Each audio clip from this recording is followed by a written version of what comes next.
2 ans. 2 ans déjà. 2 ans que la joie a quitté nos foyers. 2 ans que nos cœurs battent au rythme des nouvelles des otages. Les yeux brûlés par les écrans de nos téléphones, priant pour une libération, trop souvent transformée en mirage. Et pourtant aujourd'hui, en plus du ruban jaune, quelque chose scintille dans la nuit.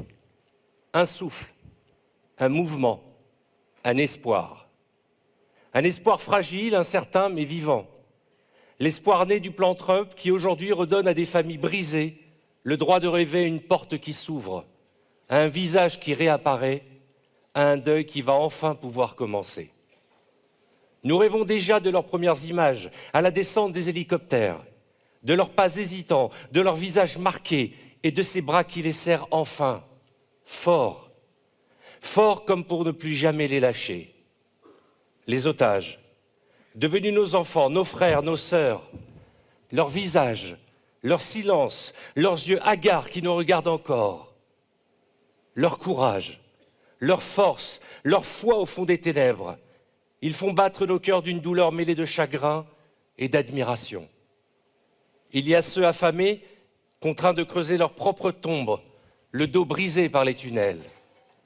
Et ceux qui, revenus du cauchemar, cherchent encore les mots pour dire l'indicible.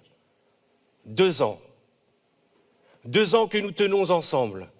2 ans que la douleur ne nous a pas totalement brisés. 2 ans que l'espoir, malgré tout, continue de brûler. Alors oui, nous n'oublierons pas. Nous n'oublierons ni les silences complices, ni les lâchetés politiques, ni la honte de ceux qui ont détourné le regard. Non, nous n'oublierons pas. Mais aujourd'hui, nous choisissons la vie. Même si cet espoir reste fragile, même s'il tient à une réponse encore incertaine, nous choisissons d'y croire. Car à chaque otage libéré, c'est un peu de notre souffle qui revient. C'est la promesse d'un lendemain. Et bientôt, oui, bientôt, viendra ce jour où tous franchiront à nouveau la frontière vers la lumière. Et ce jour-là, nous serons là, unis, ensemble, avec des larmes de joie et les bras ouverts. Car l'espoir ne meurt pas.